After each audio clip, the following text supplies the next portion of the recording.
Praise లేడండి. దేవాతి దేవుని సన్నిధిలో మనం ఉన్న స్థలంలో ఏం చేస్తామండి, ఆయనకు మొరపెడతా ఉంటాం. ఆయన మన మొర వినలేదని మనం చాలాసార్లు దుఃఖిస్తా కుమిలిపోతా, అయ్యో నేను ప్రార్థన చేస్తున్నాను నాకు సమాధానం రాలేదు, ఏంటి నాకు ప్రభుకి ఏది అడ్డంగా ఉందని మనలో మనమే పరీక్షించుకుంటాం. కానీ ప్రియమైన దేవుని బిడ్డలారా, వాక్యము దేవాతి దేవుడు ఏం చెప్తున్నాడంటే, కీర్తనల గ్రంథము 66వ కీర్తన 19వ అధ్యాయంలో దేవాతి దేవుడు చెప్తున్నాడు, నిత్యముగా దేవుడు నా మనవి అంగీకరించి ఉన్నాడు, ఆయన నా విజ్ఞాపన ఆలకించి ఉన్నాడు.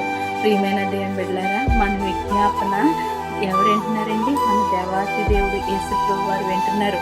ప్రియమైన దేవుని బిడ్డలారా, మనం కుంగిపోకూడదు. ప్రతి విషయంలో ఎలా ఉండాలా, ఆయనకు మొరపెడుతున్నాము. మనము ఇవ్వాల్సిన ఒక ప్రార్థన విన్నపములు ప్రభువుకి ఇస్తున్నాం. ప్రభు మనకు అనుకూలమైన సమయంలో, అనుకోని స్థితిలో మనకు సమాధానం ఇచ్చే దేవుడు.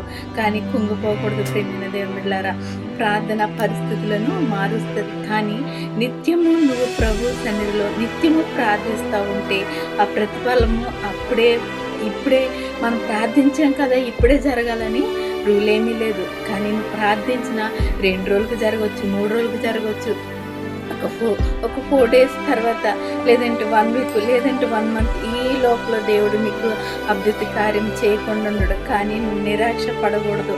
ఏం చేయాలంటే ప్రభు పట్ల విశ్వాసం కలిగి మనకు ప్రభువుకి ఏదైతే దృఢమైన నమ్మకం ఉందో ఆ నమ్మకాన్ని మనం కాపాడుకుంటాలా. మరి సాతాను వచ్చి మనల్ని చాలా శోధిస్తూ ఉంటుంది. ఎలా అంటే, దేవుడికి నువ్వు మొరపెట్టావు కదా, మరి ఏది నీ జీవితంలో ఏం జరిగింది అనేసి సాతాను మనల్ని కొంగతీస్తూ ఉంటుంది. కాదు, నిజముగా మొరపెట్టిన వారికి ఆయన సమీపంగా ఉంటానని వాగ్దానం చేసిన దేవుడు, ప్రభు మన పట్ల ఉన్న దేవుడు, ప్రభు మన ప్రార్థనలు వినే దేవుడు. ప్రభువుకి మనం ప్రతి సమయం ప్రభువుకి ఇవ్వాలని ఆయన